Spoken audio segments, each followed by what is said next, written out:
This is a poem that I've written a long time ago. It's called Subliminal Messaging.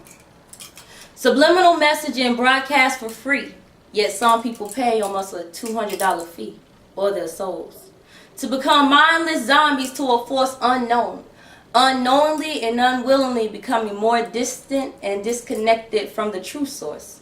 Only recourse, open up your mind, remove the veil from your eyes, no longer be deceived by the lies behind.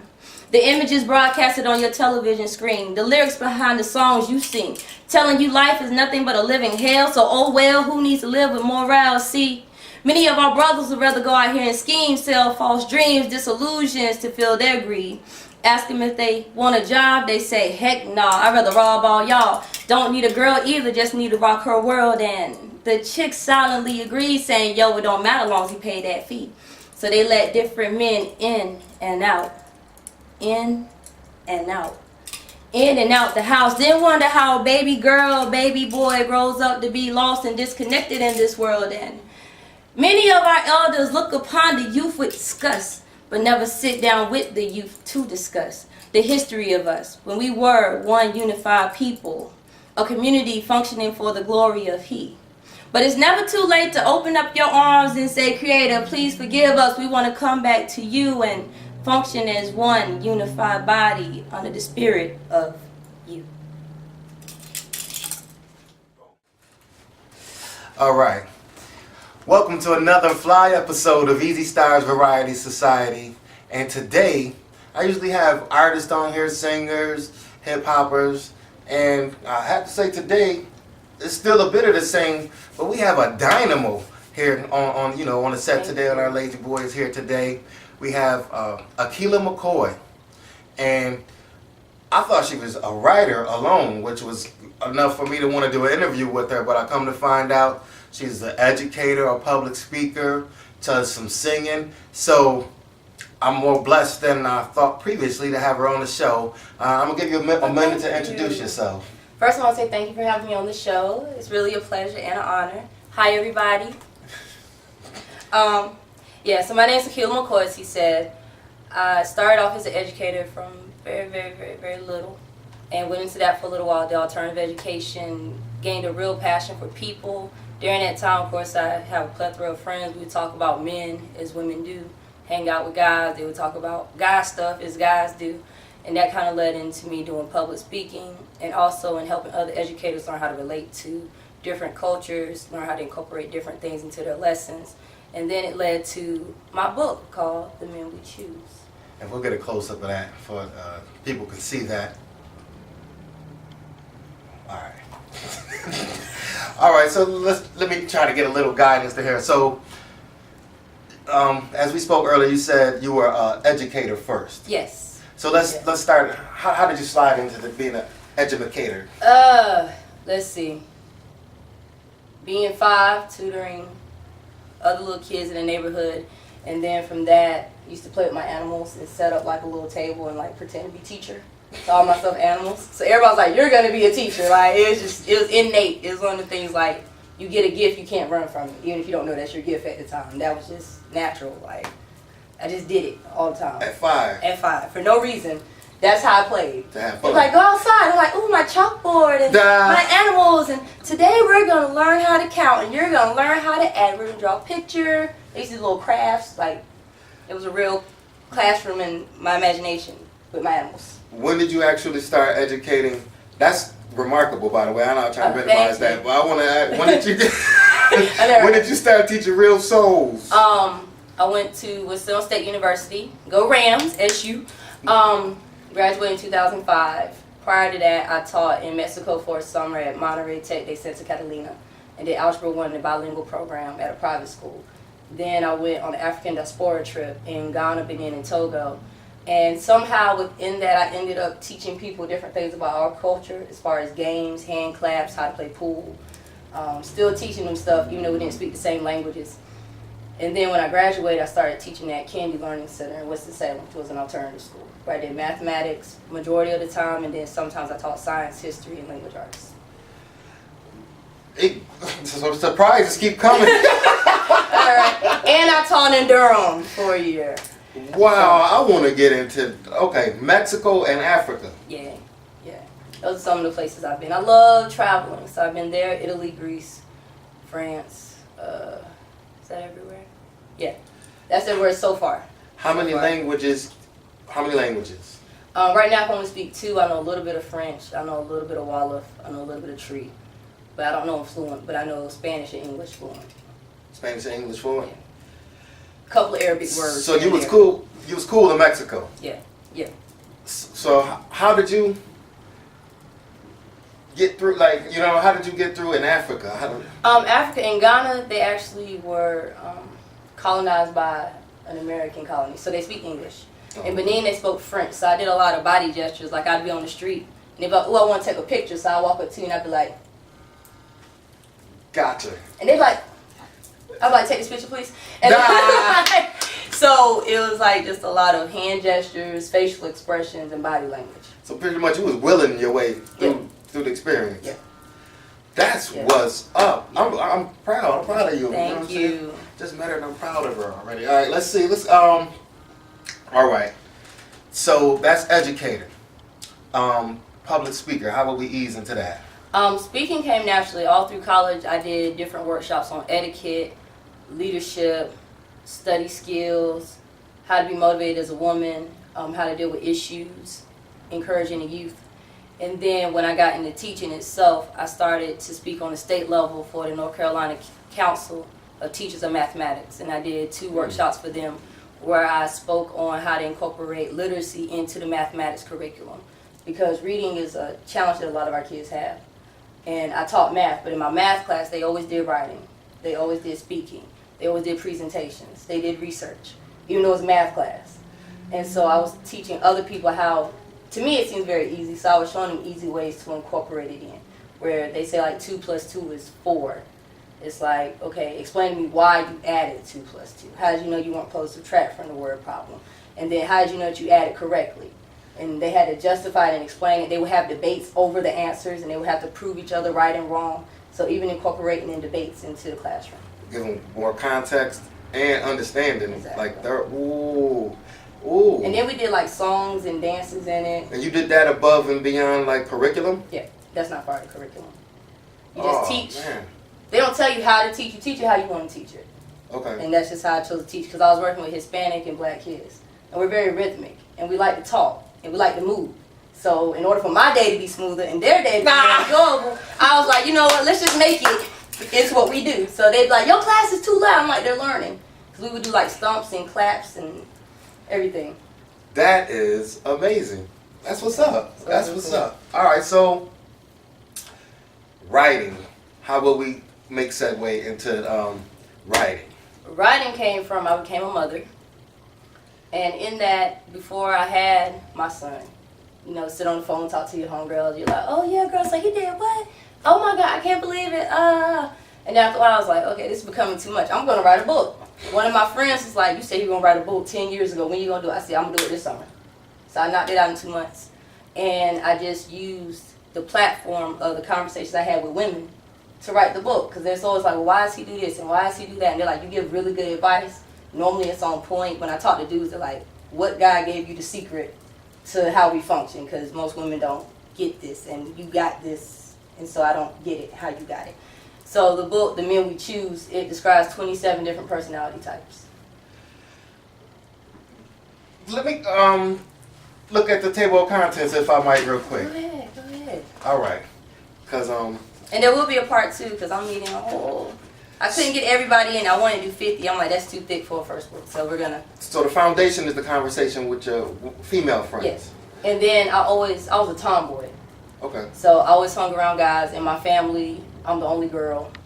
And so I'm used to being around men, hearing how men think, watching them, seeing them. And so I got to put both of that together. What percentage of the people used in your research, men, female, male, female? Yeah, I would say like 100%. 100% female?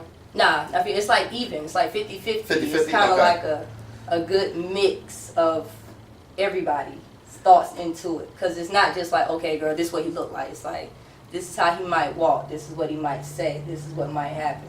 But it doesn't say what you need to do. It's like an encyclopedia. Omar Tyree did a review for me, actually.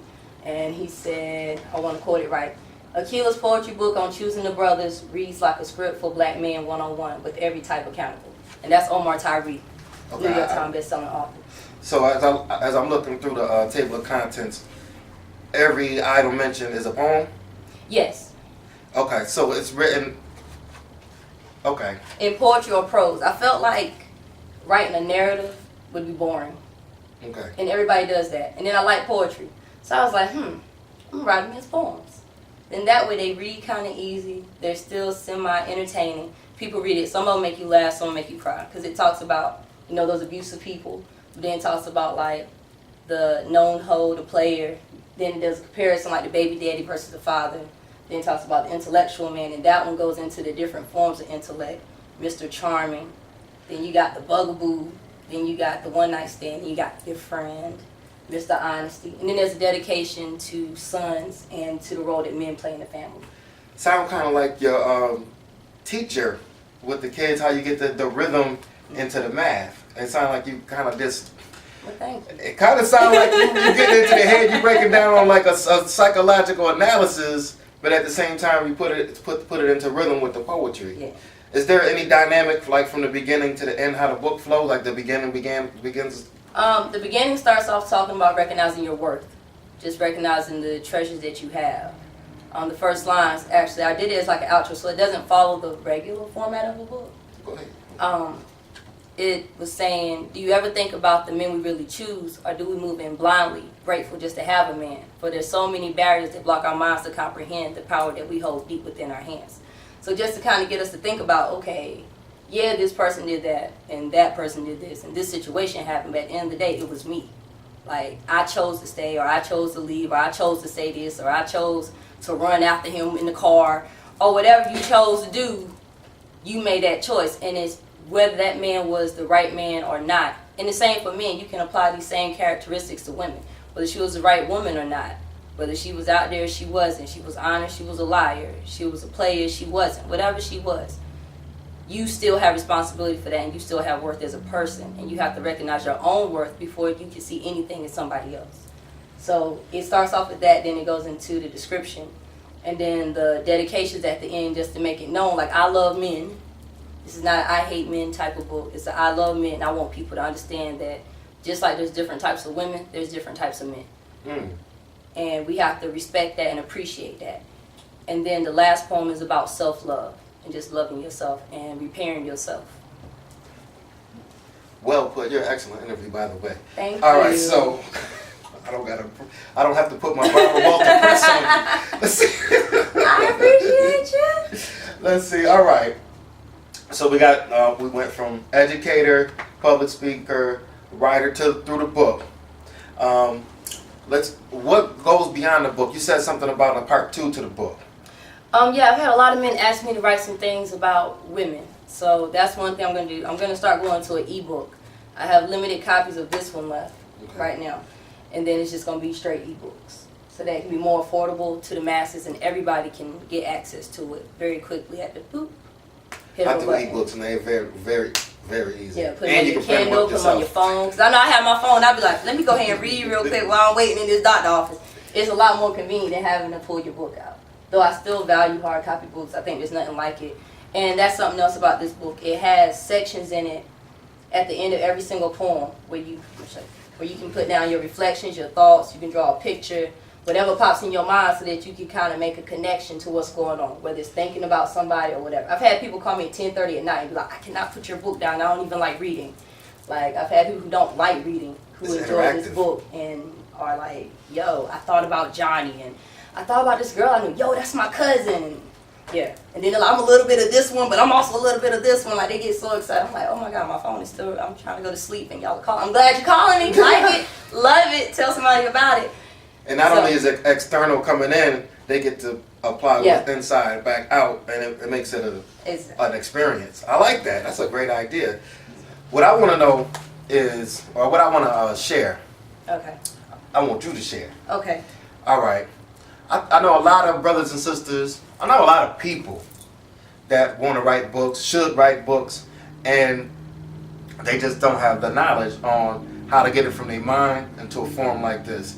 Is there any quick points that you might want to share to help people be productive like you in this fashion? The first thing would be get you a quiet space, period. Even if it's like 10, 15 minutes. A quiet space, no nothing but you and that space. And then don't be scared to just write whatever. Don't worry about format. Don't worry about how it's written, if the grammar's right, whatever. Just write. And just keep doing that until you feel like you have a nice compilation of writings. And then once you have that, go back through it or have somebody else to look back through it, get their feedback on like, okay, I like these first 3 pages, these second ones don't really make sense with what you wrote here. These 5 might go better together. And you might end up having you like 2 or 3 books when you thought it'd be one. Mm-hmm. So get feedback from other people. And then once you get that feedback, go back and then try to format it. But don't be trying to do a format, trying to get a cover, trying to put it in order, trying to get a topic and all that. Just let your spirit write. Just write. And don't be scared of yourself and what you write.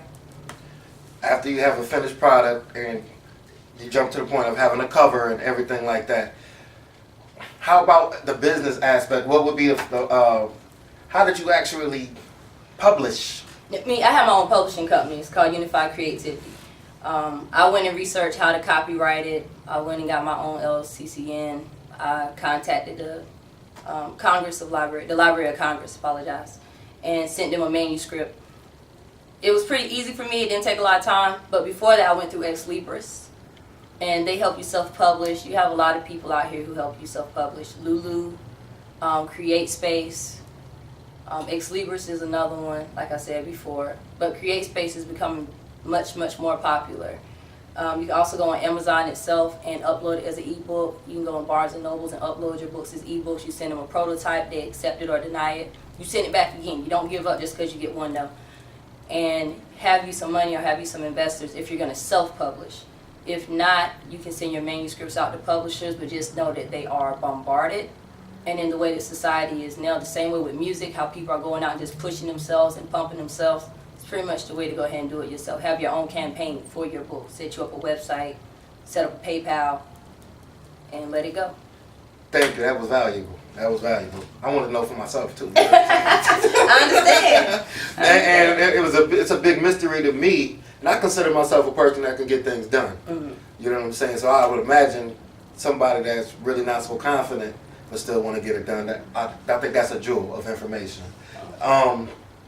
Okay, the next book is coming. Also, this Bull City thing I'm hearing about, set that up for the people with respect. But doing the book, just random side note, I drew my cover. It's real organic. It's not your traditional type cover. I did that on purpose, and these are my eyes. With the Bull City Music Group, I went to an audition not too long ago to sing. And that came about from in Raleigh, Durham, Winston-Salem, Greensboro, those major cities right there, and Charlotte.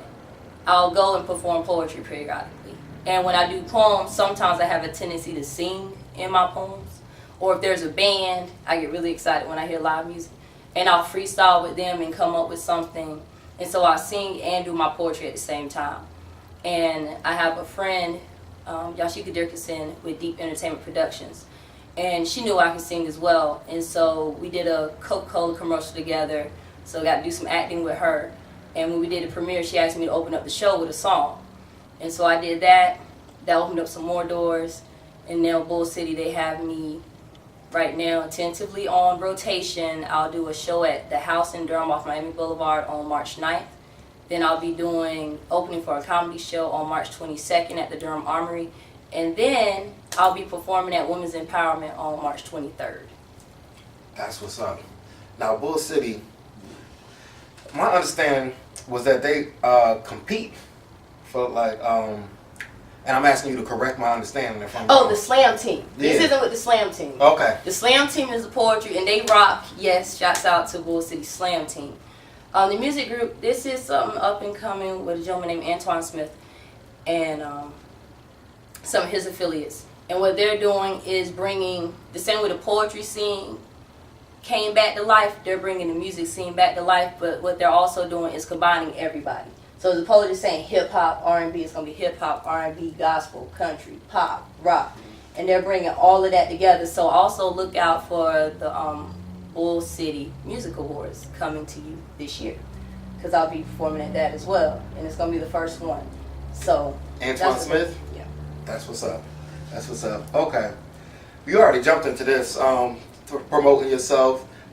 Is there anything else you would like to, how could I forget? The community organization, you wanted to touch on that as well. Let me give you, you are easy interview. Go on, go. Thank you. Our Efforts United. That is the name of the community organization which I'm starting. It's something for the youth. So originally we were going to do something every month, but now it's turned into a summer program initially for this year. And we're doing a fundraiser where every 10 tickets will sponsor a kid to the summer camp. And so you can get more information about that. And the purpose of it is really to help youth learn how to use the creative arts in order to rebuild their self-image while learning to reach and achieve goals. So that teaching component's coming back, where it's like, in the classroom, I'm like, okay, their self-esteem is really low. They don't understand basic things that we understand, whether it's how to communicate with people, how to solve a problem, just how to dress yourself and look respectable, and wonder why people looking at you when they scared or they thinking you're a certain kind of thing, promiscuous or whatever, even though you may not be, just because nobody has taught them those things. How to set goals, short and long term. A lot of times we can say, okay, this morning I'm going to school, or today I'm going to work. That's very short term. But when you say I got to work on something for 3 to 5 years or 5 to 10 years, it's harder to see that. So learning how to break that down and see the steps. And then the creative arts comes into play because dance, singing, writing, cooking, drawing, painting, all of those forms of expression really help to free your spirit. And they've done studies that say the higher level of creativity you have, the higher level of intelligence you have. So indirectly infusing back into our youth what they have forgotten they already were born with. I peeked out you through cooking and with art. Yeah. I like that, because I feel the same way. You know, because cooking is an art, people don't get it. Like, it takes a lot. I be going, they're like, oh, this is so pretty and colorful, and how'd you? I'm like, it's an art. You gotta sit there and know what seasoning complement what seasoning, Boom. What fish go with what this, and if you do drink wine, what wine complements what pasta. Do I use couscous today, or am I gonna use rice, or am I not gonna use anything? What type of starch, what type of vegetable, what type of protein? You got, yeah, I like food. Like, food makes me happy, I ain't even gonna lie. Like, I be like, what? My friend's like, really? Did you just cook like 5 dishes for dinner? I was like, I did. Couscous is a funny word with me, because I'm old and I used to watch the Cannonball Run movies, and it was this Arabian driver, and he would always go past the pretty girls and pinch them on the bottom and go, too much couscous. But anyways, I'll edit that probably. But anyways, this couscous is like rice and grits in one. Exactly. In one. But yeah, it's art. It really is. I think you covered everything as far as promotion goes. But is there anything else you can add? No, the only thing I want to say is if you want to help with these youth with either sponsoring a space, providing transportation, giving donations, that is also welcome. We are using people from the community actually to help with the youth. As far as the book and speaking, though my calendar is filling up, I'm still accepting invitations to come out and do speaking, do book readings for different book clubs, women's groups, youth groups, male groups, whatever have you. If you need help with education, I'm open for tutoring. I actually am going to start tutoring in Garner at the J.W. Lewis Multi-Purpose Center for their basketball players. And I'll do private tutoring as well. Just reach out to me. Find something out. You have a show coming up, need a model actress, let me know. I'm open to help anybody who's trying to help themselves and trying to help the bigger community. Well put. Well put. Themselves and the bigger community. That's a way to end this. Thank you for coming to the Eazystar Variety Society. I think we're going to have some performance here. We might slide some in here after this. All right. I like India, so we're going to do a little I'm Ready for Love. I am ready for love. Why are you hiding from me? I quickly get my freedom to be held in your captivity. I am ready for love. all the joys and the pain, and all the time that it takes just to stay in your good grace. Lately I've been thinking maybe you're not ready for me. Maybe you think I need to learn maturity. They say watch what you ask for, 'cause you might receive. But if you ask me tomorrow, I'll say the same thing. I am ready for love.